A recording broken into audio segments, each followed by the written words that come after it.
Ha?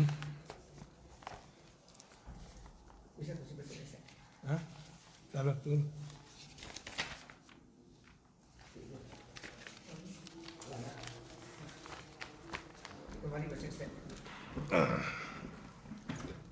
Lah. Lah Ustaz, boleh pesan? Kau kan cerita nama saya ni.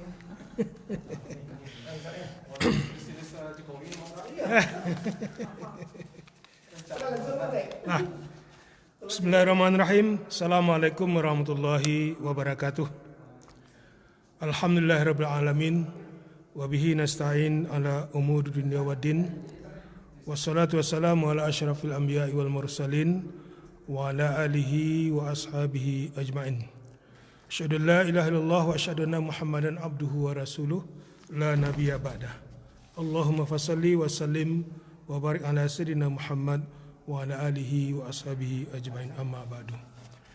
Bapak kaum muslimin, kaum muslimat, sidang pendengar yang dimanapun berada, bahwa insyaAllah di Masjid Tengah Jua mulai hari ini sampai akhir Ramadan kita akan mengadakan pengajian Ramadan bersama guru-guru kita, yaitu yang sifatnya yaitu pendengaran atau ceramah yang tidak dihadiri oleh jemaah, tapi langsung didengar melalui Facebook dan juga melalui corong ini. Oleh sebab itu, ya, dengan WA Masjid Tengah Jua, Facebook Masjid Tengah Jua. Oleh sebab itu, kepada kaum muslimin dan kaum muslimat yang mendengar suara ini, hendaknya dipahami bahawa mulai hari ini sesuai dengan juknis, yaitu panduan teknis pelaksanaan ceramah Ramadan yang dikeluarkan oleh pemerintah Kota Bukit Tinggi, khusus di masjid kita, itu dimulai yaitu pada pukul 16 sampai pukul 17.45, atau kita memulainya pukul 4:30 sore. Untuk itu mohon kirana kaum muslimin kaum muslimat mendengar tausiah ini, mudah-mudahan ibadah kita diterima oleh Allah SWT. Untuk itu, untuk pertama ini adalah penceramah kita adalah Al-Ustadz Haji Ilham LCMA atau doktor dari majlis dari Parabek. Untuk itu kepada kita persilakan kepada Ustaz untuk memulai ceramah dengan bacakan Bismillahirrahmanirrahim. Demikian, Assalamualaikum warahmatullahi wabarakatuh.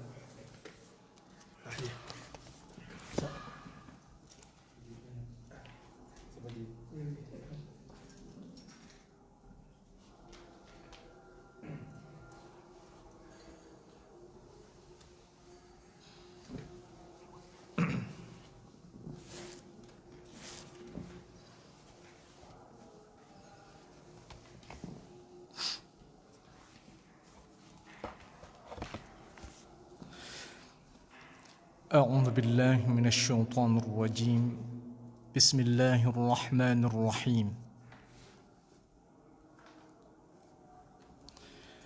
السلام عليكم ورحمة الله وبركاته.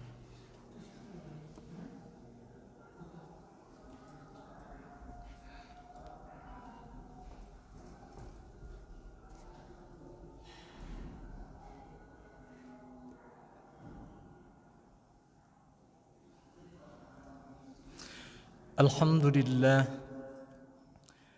والشكر لله والصلاة والسلام على رسول الله وعلى آله وأصحابه ومن هو له. أشهد أن لا إله إلا الله وحده لا شريك له وأشهد أن محمدا عبده ورسوله صلى الله عليه وسلم لا نبي بعده. اللهم صل وسلم وبارك على سيدنا وحبيبنا المصطفى محمد وعلى آله وأصحابه أجمعين، أما بعد. يقول الله سبحانه وتعالى: أعوذ بالله من الشيطان الرجيم بسم الله الرحمن الرحيم يا أيها الذين آمنوا kutiba alaikumus siyam kama kutiba alal ladzina min qablikum la'allakum tattaqun. Sadaqallahul azim. Bapak-bapak dan ibu-ibu jamaah Masjid Tengah Jua yang dirahmati oleh Allah, serta sahabat-sahabat Facebook Masjid Tengah Jua dimanapun berada yang dirahmati oleh Allah Subhanahu wa ta'ala.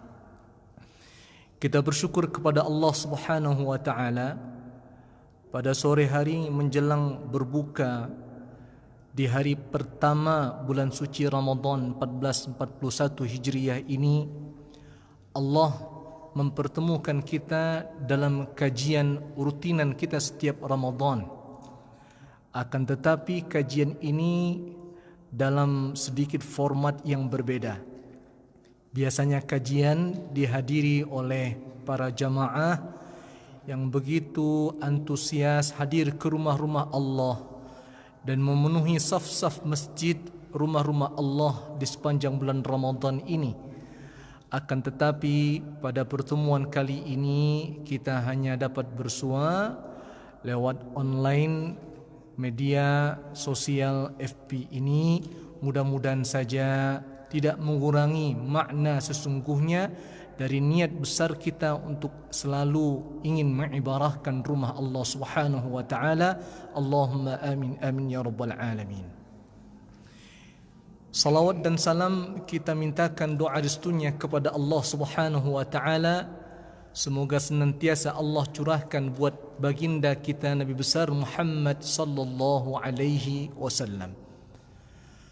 Bapak-bapak dan ibu-ibu jamaah yang dirahmati oleh Allah Subhanahu wa ta'ala,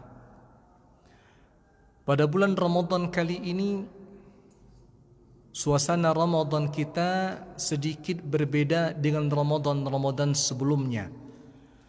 Mungkin ada di antara orang tua kami yang usianya sudah sampai 80-90 tahun, masih sehat walafiat, juga merasakan baru ini rasanya suasana yang berbeda dengan pelaksanaan bulan Ramadan.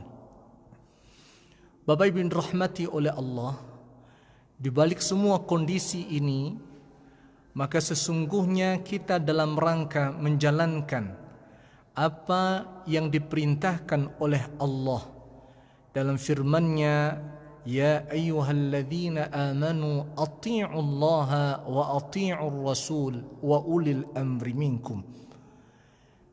Kita dalam kondisi sedang menjalankan apa yang digariskan sesungguhnya oleh Nabi besar kita Muhammad sallallahu alaihi wasallam.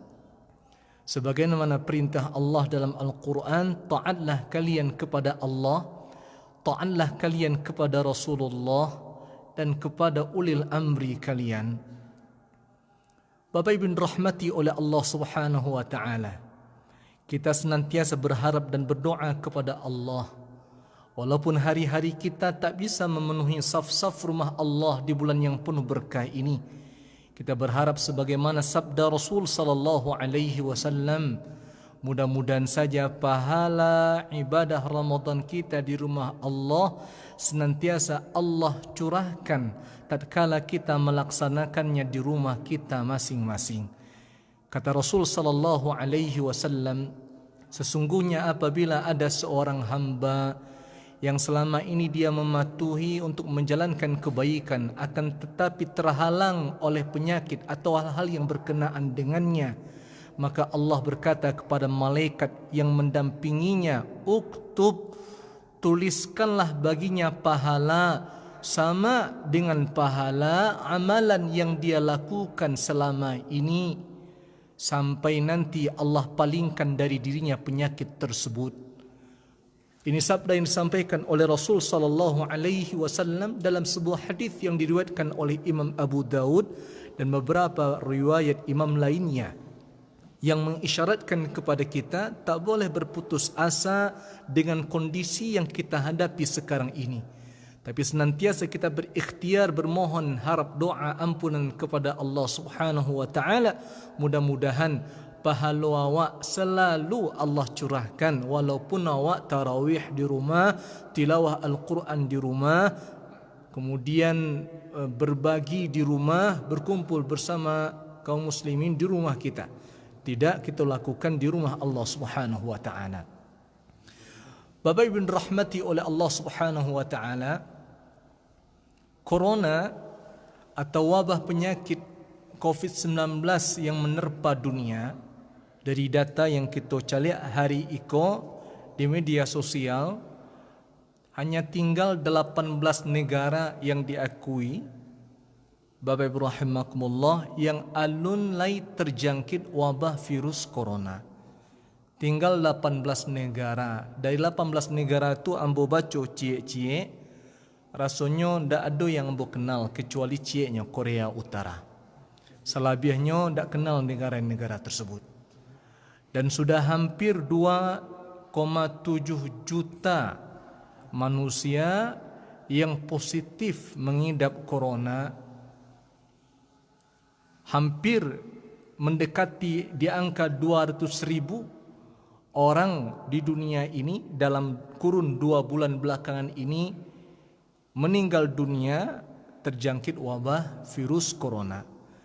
Negara kita saja Indonesia per 23 April kemarin itu sudah di angka 7.700-an lebih orang yang positif corona. 600-an lebih, hampir mendekati 700 orang meninggal dunia dengan wabah ini. Dan itu yang terdata pada pemerintah kita. Sumatera Barat juga kondisinya seperti itu. Maka Bapak Ibu rahmati oleh Allah, virus corona ini menjadi masalah dunia sekarang ini. Virus corona ini menjadi masalah dunia sekarang ini. Sedangkan kita adalah orang-orang muslim, awak orang-orang Islam. Dan orang-orang Islam itu tentu mereka hidup di dunia. Syiar kita sebagai seorang muslim yang diajarkan oleh para sahabat-sahabat Rasul sallallahu alaihi wasallam, al-Islam huwal hal. Islam itu adalah agama solusi. Islam merupakan agama solusi. Walaupun ada orang yang menganggap remeh permasalahan penyakit menular corona atau COVID-19 ini, tapi awak, Bapak Ibu rahimakumullah, kita sebagai seorang muslim yang baik, yang memahami syiar bahwa Islam adalah agama solusi, tentu tak akan menganggap remeh permasalahan ini. Awak akan mencarikan solusi-solusi yang terbaik, bagaimana masing-masing jiwa kaum muslimin dijaga oleh Allah Subhanahu wa taala dari wabah ini. Ikhtiar salah satu yang awak karajokan kini adalah mentaati maklumat yang disampaikan oleh para ulama kita, terutama awak kawasan Sumatera Barat, maklumat yang Allah dikeluarkan oleh majlis ulama kita Sumatera Barat. Ini bukan kajian membahas status-status Facebook, status-status Twitter, kemudian dikumpulkan dan dikeluarkan maklumat. Bukan. Ini kajian yang panjang, mudzakarah yang panjang yang dilakukan oleh para ulama-ulama kita yang terhimpun dalam majlis ulama, sehingga keluarlah maklumat sampai 6 maklumat dalam kurun waktu 1,5 bulan belakangan ini, khusus untuk daerah kita Sumatera Barat. Maka salah satu bentuk ikhtiar kita mematuhi maklumat itu. Dan maklumat yang dikeluarkan oleh para ulama itu berdasar, dasar utamanya yang ambo baca itu, waktu dikeluarkan maklumat pertama, kedua itu adalah disebutkan bahwa di antara kewajiban seorang muslim atas muslim lainnya adalah seorang muslim mesti menjaga jiwa muslim lainnya, atau yang kita kenal dengan istilah daruriyat al-khamsah, 5 kewajiban muslim atas muslim lainnya. Salah satunya selain menjaga jiwa, yang selain menjaga agama, yang kedua adalah menjaga jiwa. Yang kedua adalah menjaga jiwa. Maka para ulama tak ingin ada kebinasaan pada umat ini. Ulama berfikiran melihat setelah melakukan kajian-kajian yang panjang dengan para ahli, menyimpulkan bahwa ulama berkewajiban dalam hal ini untuk menjaga jiwa-jiwa kaum muslimin. Bapak Ibu rahimakumullah, di rumah mesti memahami, menyadari inilah yang dilakukan oleh bapak-bapak kita, ibu-ibu pengurus masjid kita. Pengurus masjid yang kita amanahkan mengurus masjid ini, kewajibannya tidak hanya mensyiarkan rumah Allah, ganti karpet, mencat masjid, membangun toilet dan seterusnya. Tapi ada kewajiban utama pengurus masjid yang beliau lakukan dalam kondisi sekarang ini. Apa itu? Pengurus masjid berkewajiban untuk menjaga jiwa jamaahnya. Berkewajiban untuk menjaga jiwa jamaahnya. Makanya pengurus masjid jalankan amanat maklumat majlis ulama ini agar jamaahnya senantiasa dalam kondisi sehat walafiat, bisa menjalankan ibadah-ibadah Ramadan dengan sebaik-baiknya. Bapak Ibu rahmati oleh Allah Subhanahu wa taala, sebagai seorang muslim kita tak boleh berputus asa dengan kondisi sekarang ini. Apalagi keputusasaan kita itu mengakibatkan kita melontarkan ujaran-ujaran yang sesungguhnya tak pantas, apalagi ditujukan kepada para ulama kita. Awaklah faham bahawa sesungguhnya al-ulama warithatul anbiya. Ulama itulah pewaris tahta kenabian. Kasihalai awak akan meminta pandangan, arahan terkait dengan kehidupan kita, amal soleh kita, kecuali kepada para ulama kita. Masa ia hanya dengan kondisi seperti sekarang ini kemudian cara berfikir kita berubah 180 derajat? Yang keluar dari lisan kita bukannya malah menghargai para ulama kita, akan tetapi malah muncul ujaran-ujaran yang tak menghargai, bahkan ujaran-ujaran berdampak kepada bentuk kebencian dan seterusnya. Bapak Ibu rahmati oleh Allah Subhanahu wa taala, ada beberapa solusi yang sesungguhnya Islam telah mendudukkan solusi itu sebelum tentu hadirnya corona ini. Kalau baca corona, dia muncul di tahun 1960-an pertama sekali di dunia.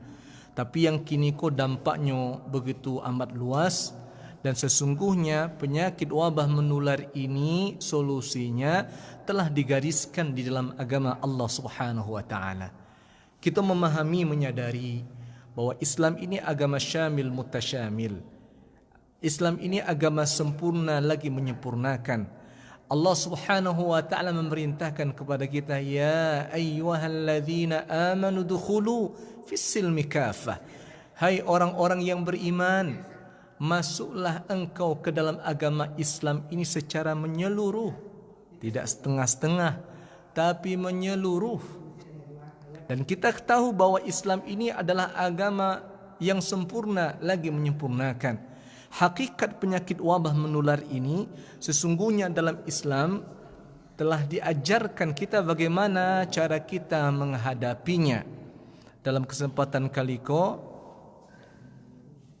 kami menyampaikan beberapa cara, beberapa saran yang bisa kita lakukan dengan cara menghadapinya dalam bentuk kajian ini. Yang pertama adalah mengkarantina wilayah, mengkarantina diri, mengkarantina pribadi-pribadi kita. Sebagaimana hadis Rasulullah sallallahu alaihi wasallam tatkala mengisolasi daerah yang kena wabah. Takana dia awak cerita yang disampaikan oleh para ulama kita, salah satunya apa yang diriwayatkan atau disebutkan oleh Imam Salabi dalam kitabnya, perkara tentang wabah penyakit ta'un amwas yang menimpa negerinya Abu Ubaidah Ibn al-Jarrah radhiyallahu anhu, yaitu daerah Amwas, salah satu kota yang terdapat di daerah Syam di masa kepemimpinan Khalifah Umar ibn al-Khattab radhiyallahu anhu. Ketika itu Khalifah Umar ibn al-Khattab radhiyallahu anhu ingin melakukan perjalanan ke kampung Syam ini, dan di waktu itu Syam dipimpin oleh seorang gubernur yang ditunjuk oleh Khalifah Umar ibn al-Khattab radhiyallahu anhu bernama Abu Ubaidah ibn al-Jarrah. Silakan baca sejarahnya. Kisah Abu Ubaidah ibn al-Jarrah ini sangat menginspirasi kita dan beliau merupakan salah satu di antara sahabat Rasulullah yang mulia, senantiasa mendampingi Rasul sallallahu alaihi wasallam dalam keadaan senang, susah dan payah. Maka berangkatlah Khalifah Umar ibn Khattab radhiyallahu anhu dengan beberapa orang saudara beliau, sahabat-sahabat beliau menuju Syam dalam rangka ekspansi perluasan agama Islam. Di tengah perjalanan dari Hijaz menuju Syam, beliau mendapatkan kabar berita bahwa sesungguhnya telah terjadi wabah penyakit menular di daerah Amwas. Dan kita tahu bahwa Amwas itu merupakan salah satu nama daerah yang terdapat di negeri Syam di kala itu. Karena orang tak tahu ini wabahnya apa, coronakah dia, atau meningitiskah dia, atau leprakah dia, atau yang lain, ya. Sehingga disematkanlah nama penyakit menular itu kepada daerah tersebut, namanya Ta'un Amwas. Maka terhenti khalifah dan sahabat beliau ketika itu, sambil beliau meminta saran dari sahabat-sahabat beliau yang mulia. Di antara sahabat-sahabat yang belum minta pendapatnya itu ada sahabat-sahabat yang langsung menyaksikan Fathu Makkah, pembebasan kota Mekah bersama Rasulullah sallallahu alaihi wasallam.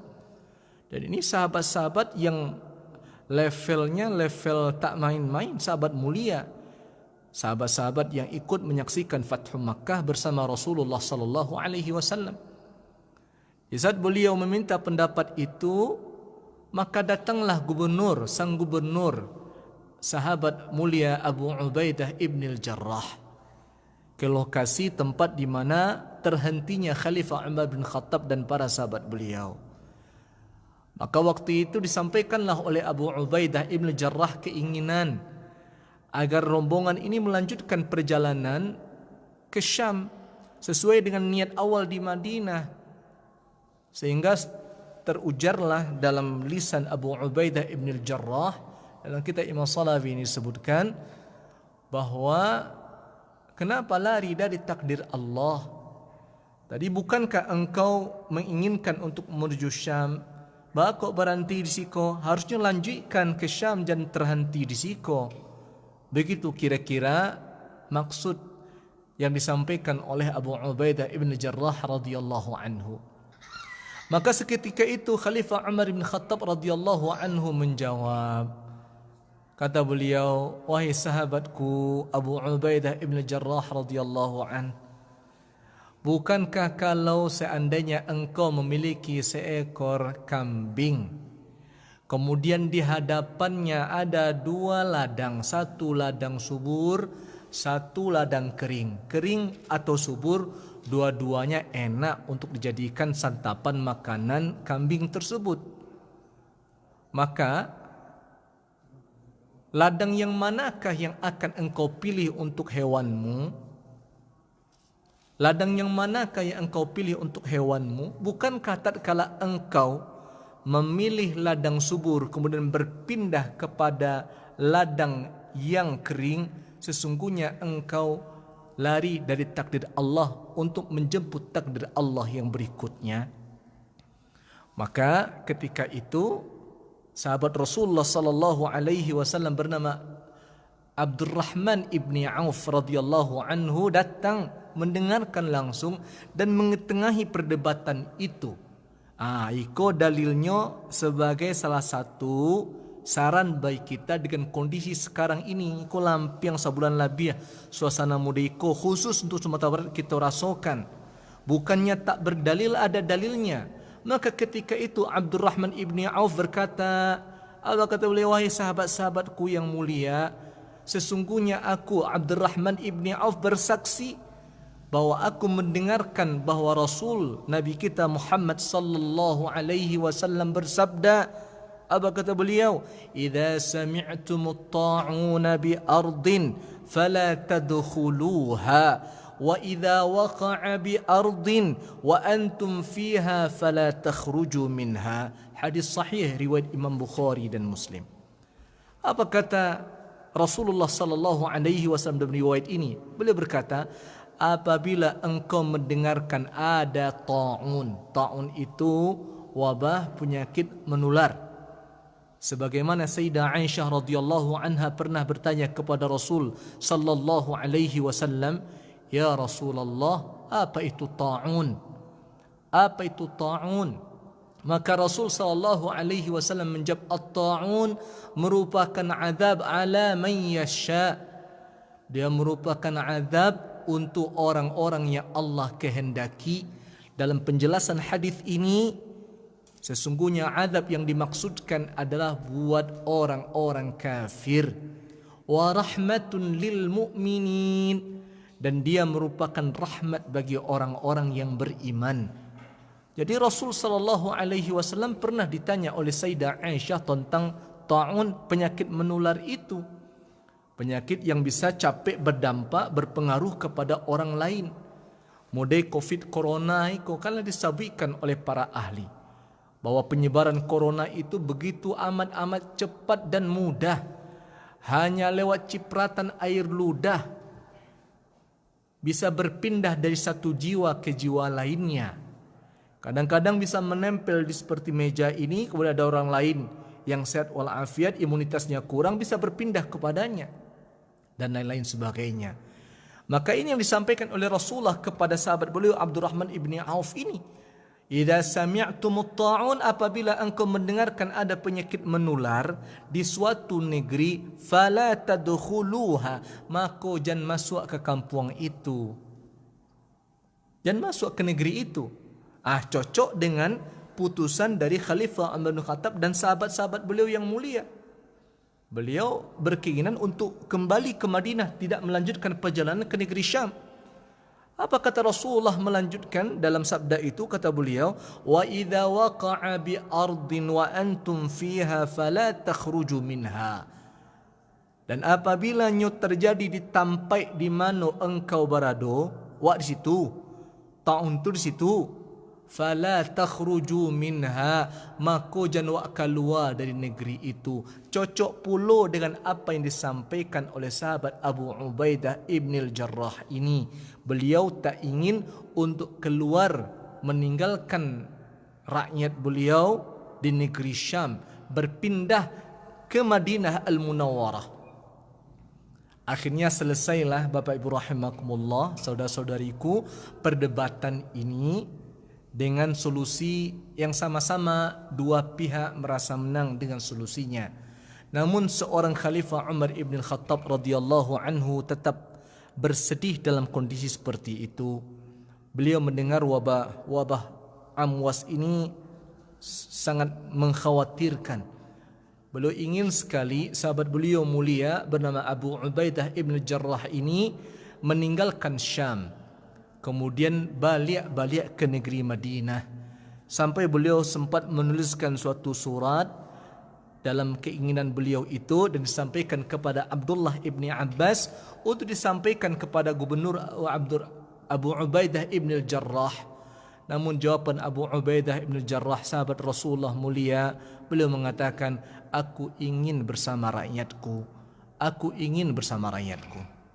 Sehingga dalam sejarah mencatat Abu Ubaidah ibn al-Jarrah radhiyallahu anhu, seorang mujahid pendamping Rasul sallallahu alaihi wasallam, syahid, meninggal dunia disebabkan karena terjangkit wabah ta'un amwas beserta beberapa orang sahabat lainnya. Ada juga Mu'adz ibn Jabal dan beberapa orang sahabat Rasulullah mulia lainnya.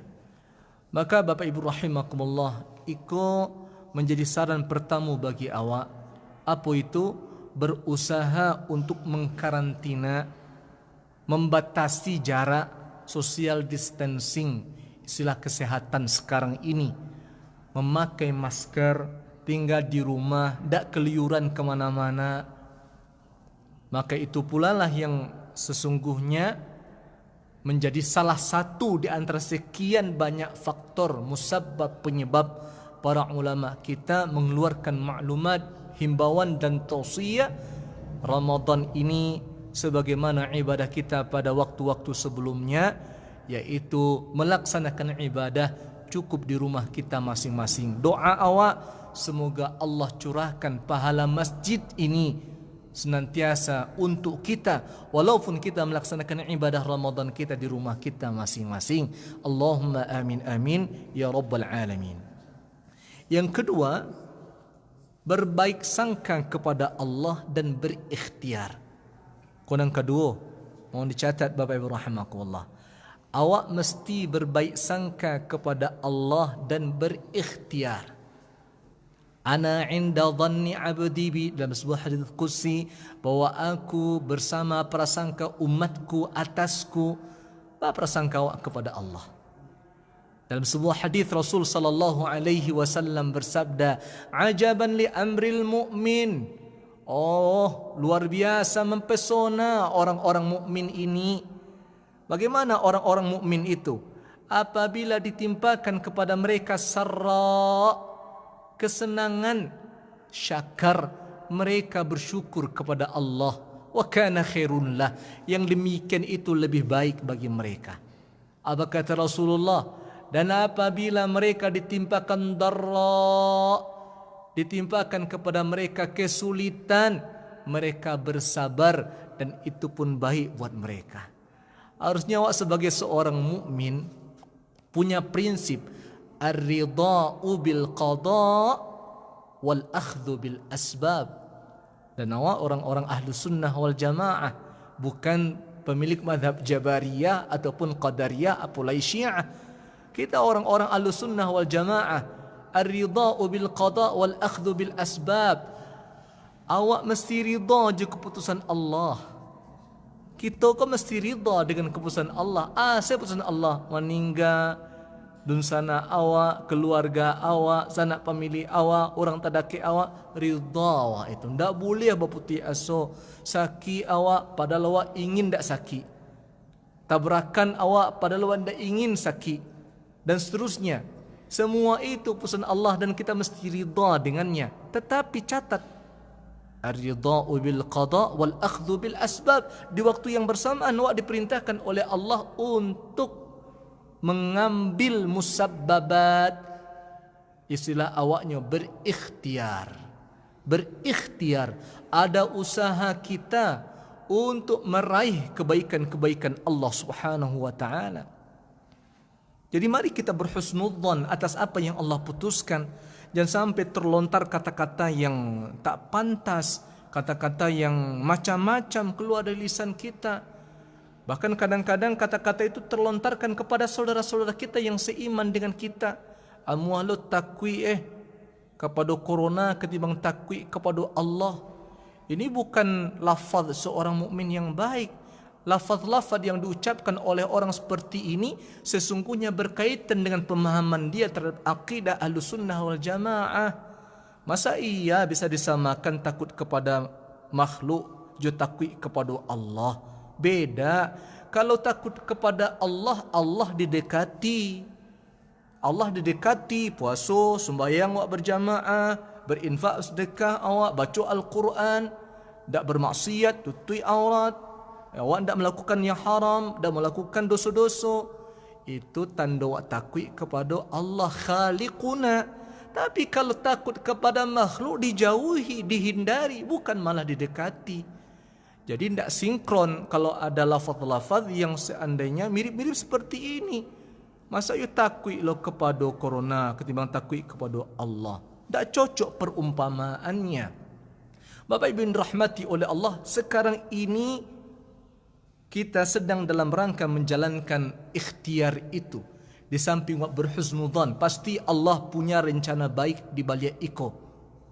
Tak ada suatu pun kejadian buruk Bapak Ibu rahimakumullah, ya, kecuali di balik itu pasti ada hikmahnya. Makanya Allah dalam Al-Quran Al-Karim memuji itu, orang-orang yang bisa mengambil hikmah itu. Yu'til hikmata man yasha wa man yu'tal hikmata faqad utiya khairan katsira. Allah akan berikan hikmah itu kepada orang-orang yang Allah kehendaki. Siapa yang bisa mendapatkan hikmah-hikmah itu, sesungguhnya dia telah mendapatkan kebaikan yang besar dari Allah Subhanahu wa taala.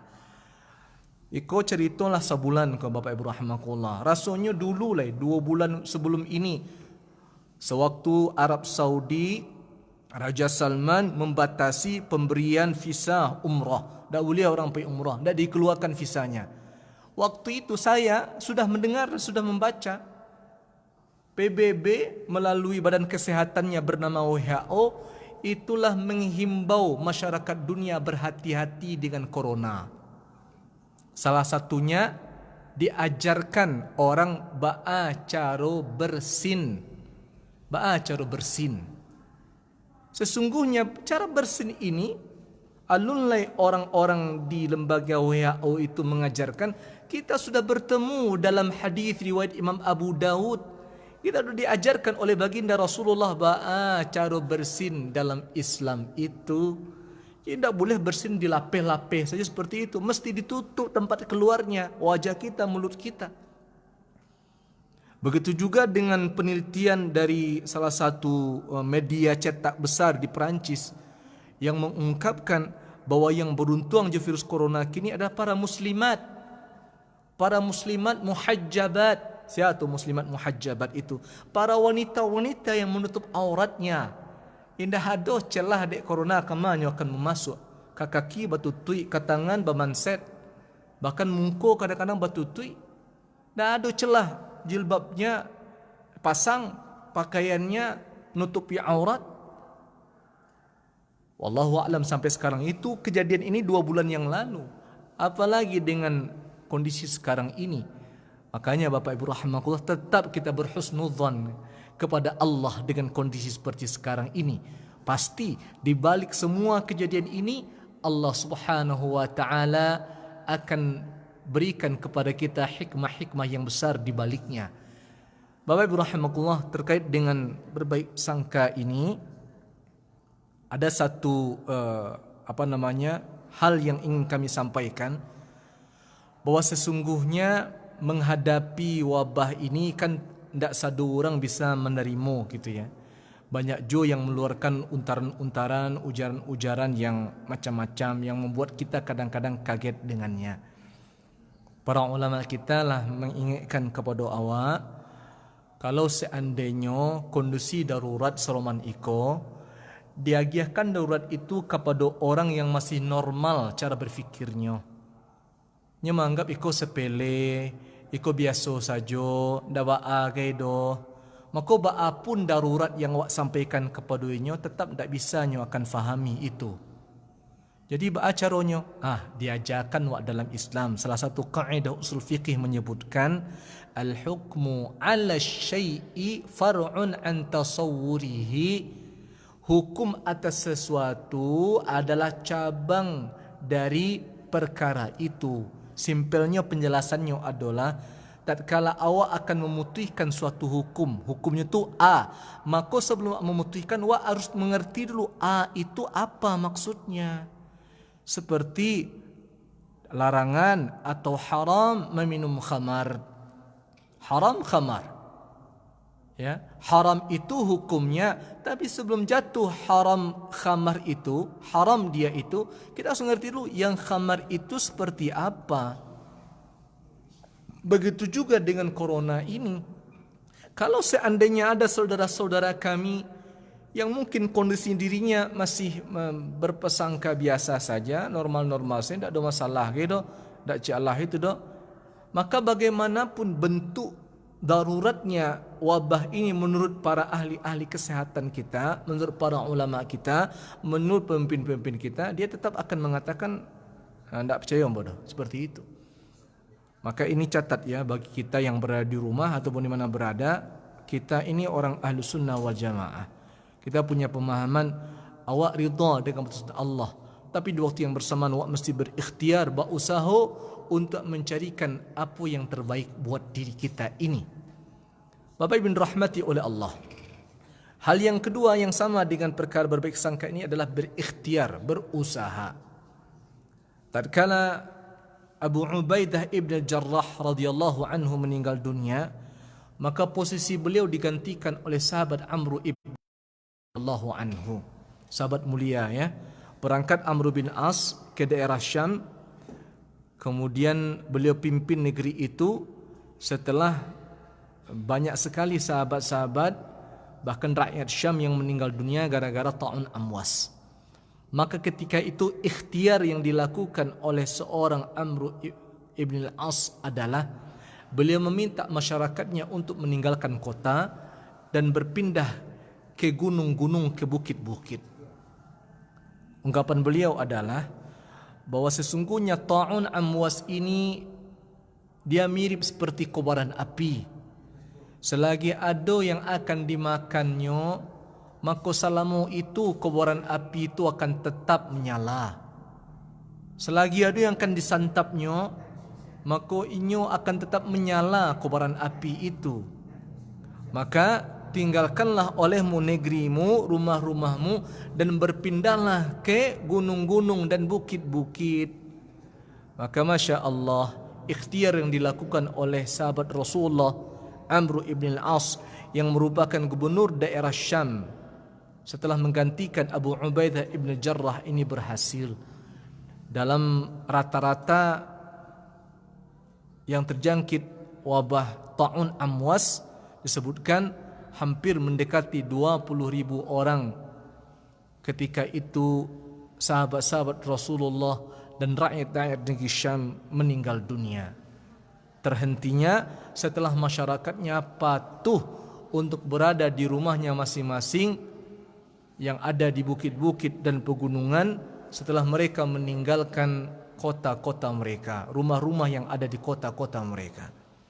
Bapak Ibu rahmati oleh Allah, yang ketiga yang bisa kita lakukan dalam kondisi sekarang ini adalah bersabar dengannya.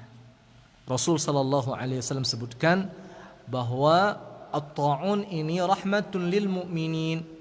Dia merupakan rahmat bagi orang-orang yang beriman. Jadi kalau ada yamkuthu fi baladihi atau fi baitihi, kalau ada orang yang tinggal di rumahnya karena kekhawatiran takutnya terjangkit wabah penyakit menular ini, atau nya berada di kampungnya ndak payahnya kama-kama tetap ada situ, wahtisaban muhtasiban, dan menurut yang lain sambil dia berusaha untuk kebaikannya, mengharap ridha Allah Subhanahu wa taala dan semisalnya, maka Allah akan melimpahkan untuknya pahala seperti pahala syahid. Allah akan melimpahkan untuknya pahala seperti pahala seorang yang syahid. Pahala kesyahidan. Lai tahu apa pahala kesyahidan itu? Pahala kesyahidan itu tidak ada balasannya kecuali nyobarado langsung fi bariqin min bawariqil jannah. Tampaknya nanti kalau nyo meninggal dunia langsung baru di tapi di antara tapi-tapi pintu syurga. Bahkan dalam syarah hadis ini dikatakan wa illam yamut. Dalam penjelasan hadis itu disebutkan bahkan kalaupun inyo ndak meninggal dunia, maka Bapak Ibu rahimakumullah, bukan berarti tiadanya syiar Ramadan di masjid, awak meninggalkan salat tarawih di rumah, awak meninggalkan tilawah Al-Quran kita. Tidak. Tetap kita menggapai apa-apa yang Allah perintahkan di bulan Ramadan ini. Jangan lupa 70 kali lipat, bahkan lebih pahala yang Allah sediakan di setiap amalan seorang hamba di bulan Ramadan ini. Kalau dulu awak bisa di masjid mengkhatamkan Al-Quran 2 kali khatam dalam 1 bulan, di rumah usahakan 3 kali khatam sepanjang bulan Ramadan. Laksanakan tarawih bersama keluarga kita, suami kita, anak-anak kita, saudara kita yang ada di rumah. Laksanakan tarawih. Kemudian kita kumpulkan juga infak-infak terbaik kita. Nanti kita serahkan ke masjid. Kita serahkan kepada amil zakat. Atau kalau ada gugus tugas terkait COVID Corona, kita serahkan kepada mereka dan seterusnya. Maka bersabarlah dengan kondisi sekarang ini. Maka sesungguhnya Allah Subhanahu wa taala ingin sekali memuliakan para hamba-hambanya melalui sifat bernama sabar itu. Makanya kalau buka Al-Quran Al-Karim, tak saketek batamu dia awak ungkapan-ungkapan pujian Allah Subhanahu wa taala untuk orang-orang yang sabar. Wa basyiris sabirin, innallaha yuhibbus sabirin, innallaha ma'as sabirin, dan seterusnya itu. Dan itu sebagai isyarat bagi kita bahwa sesungguhnya Allah sedang menyediakan balasan kemuliaan tampai mulia di sisinya. Bagi siapa? Bagi orang-orang yang dia bisa berlaku sabar atas dirinya. Bapak Ibu rahmati oleh Allah, yang terakhir yang bisa kita lakukan dalam kondisi seperti sekarang ini adalah senantiasa bermunajat kepada Allah, berdoa kepada Allah. Bismillahilladzi la yadurru ma'asmihi syai'un fil ardi wala fis sama'. Baca doa kau 3 kali di waktu pagi, 3 kali di waktu petang. Rasul SAW juga mengajarkan kepada kita doa, Allahumma inna na'udzubika minal baras wal junun wal judham usail asqam. Ya Allah, kami berlindung kepada Engkau dari penyakit kulit, kami berlindung kepada Engkau dari penyakit gila, kami berlindung kepada Engkau dari penyakit lepra, kami berlindung kepada Engkau dari penyakit-penyakit buruk lainnya. Ya Allah, doa kita kepada Allah, minta kepada Allah. Kita tak tahu Bapak Ibu rahimakumullah, doa siapa yang diistijabah oleh Allah. Jangan-jangan doa ibu tuh, doa bapak yang dijawab oleh Allah. Minta kepada Allah agar Allah segera jauhkan negeri kita ini dari wabah ini. Minta kepada Allah agar Allah limpahkan kebaikan-kebaikannya untuk kita dengan Ramadan ini. Ditambah dengan sabarnya kita beribadah di rumah-rumah kita. Siapa yang tak sedih dengan kondisi seperti sekarang ini? Para ulama paling sedih ketimbang bapak ibu di rumah. Para ulama duluan sedih. Tatkala akan menetapkan maklumat itu, mereka yang pertama kali bersedih. Karena belum terjadi wabah ini, mereka lah yang selama ini menyuarakan, menghimbau kepada kaum muslimin untuk meramaikan rumah-rumah Allah. Kini bakal keluarkan maklumat supaya beribadah di rumah. Mereka yang pertama bersedih. Maka kita masing-masing jamaah minta, mohon kepada Allah agar Allah palingkan segera, angkatkan segera wabah ini dari negeri kita, sehingga awak bisa beraktivitas seperti sedia kala, awak bisa beramal seperti sedia kala, awak bisa beribadah seperti sedia kala, bisa awak balik meramaikan rumah-rumah Allah Subhanahu wa taala ini. Bapak Ibu rahmati oleh Allah, apalagi kini awak berada di bulan Ramadan. Ayat 183 ayat tentang puasa Ramadan. Ayat 184 surah Al-Baqarah tentang puasa Ramadan. Ayat 185 tentang puasa Ramadan.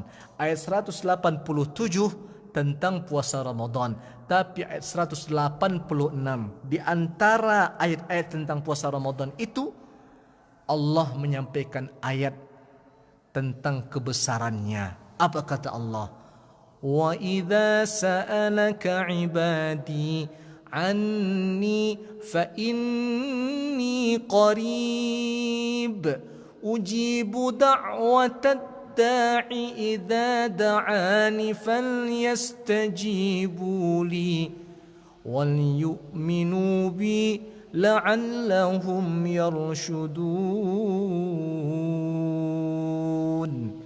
Kita ambil hikmahnya ini. Kenapa bisa Allah letakkan ayat ini di tengah-tengah puasa Ramadan, bahasan puasa Ramadan? Apa kata Allah? Wahai Muhammad, apabila ada hambaku bertanya kepadamu tentangku,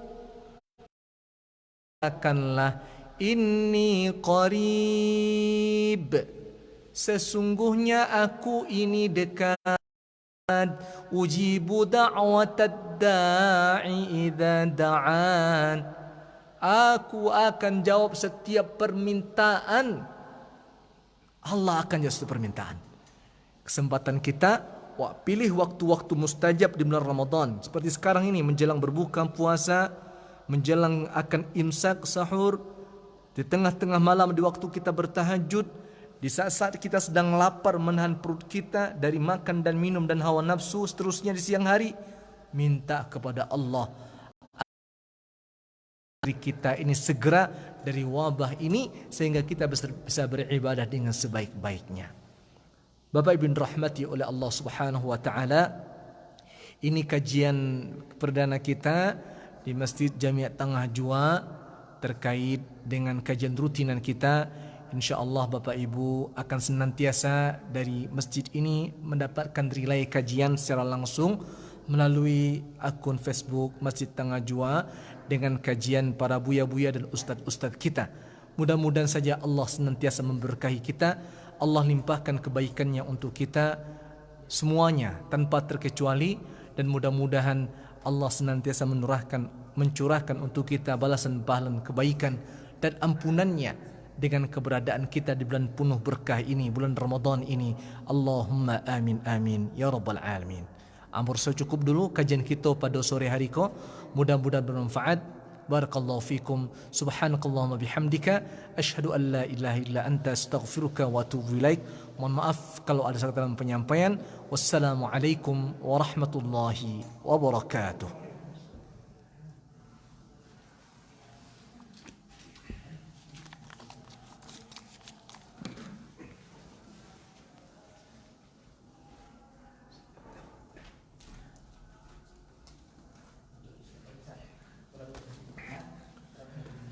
Ya, terima kasih kita sampaikan kepada Ustaz kita. Alhamdulillah dengan tausiah yang beliau sampaikan, mudah-mudahan bisa menjadi itibar bagi kita, bisa kita amalkan dalam kehidupan kita sehari.